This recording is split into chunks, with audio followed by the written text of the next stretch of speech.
Hello, हम नूतन कर्ण अपन पूरा मिथिलावासी के गोर लगै छी। आइ भरदुतिया के एकटा हम गीत गबै छी तो सुनू। अगर नीक लागे तो लाइक शेयर करब और गीत सुनऽ के लेल सब आदमी के तहे दिल से धन्यवाद करै छी। जे कोई सब्सक्राइब नहीं केने है प्लीज जरूर करऽ के कोशिश करब। तो सुनू अखन एकटा भरदुतिया के गीत। अंगना निपाओल अरिपन सजाओल, अंगना निपाओल अरिपन सजाओल, भोरे सो हम ठाढ़े भोरे सो हम ठाढ़े अहि बाट आथिन भैया हमरे, अहि बाट आथिन भैया हमरे, बाट निहारब हम सखी हे, बाट निहारब हम। अंगना निपाओल अरिपन सजाओल, अंगना निपाओल अरिपन सजाओल, बहिनी छथिन ठाढ़ अहि बाट आथिन भैया हमरे, बाट निहारब हम सखी हे, बाट निहारब हम।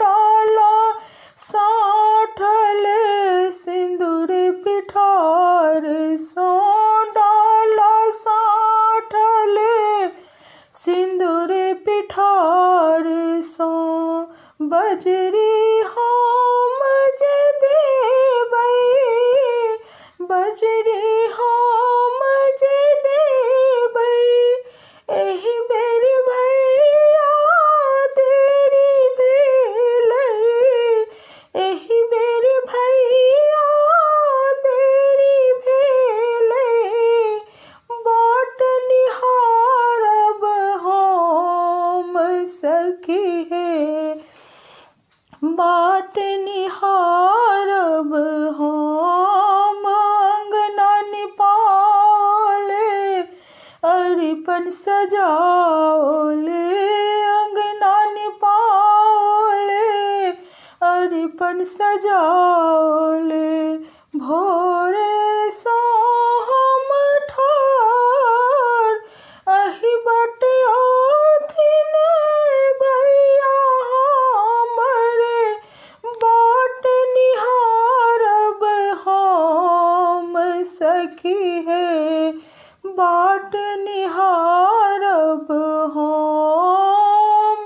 हम भैया ले बाट तकै छी, हम भैया ले बाट तकै छी, साल भरि के पाबनि आबिक भैया आशा पुरबियौ, आबिक भैया आशा पुरबियौ, बाट निहारब हम सखी हे, बाट निहारब हम।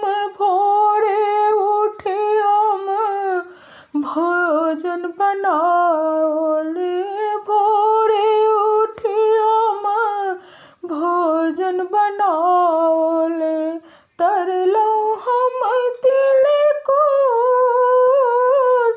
दही पौरल अछि मटकूरी, दही पौरल अछि मटकूरी, भैया के देबै भोजन सखी हे, भैया के देबै भोजन।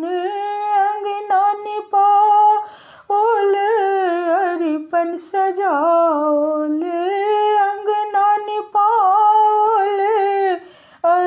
मन सजाओल भोरे सो हम ठार अहि बटे आथिन भैया हमरे अहि बटे आथिन भैया हमरे बाट निहारब हम सखी हे बाट निहारब हम सखी हे बाट निहारब हम सखी हे बाट निहारब हम।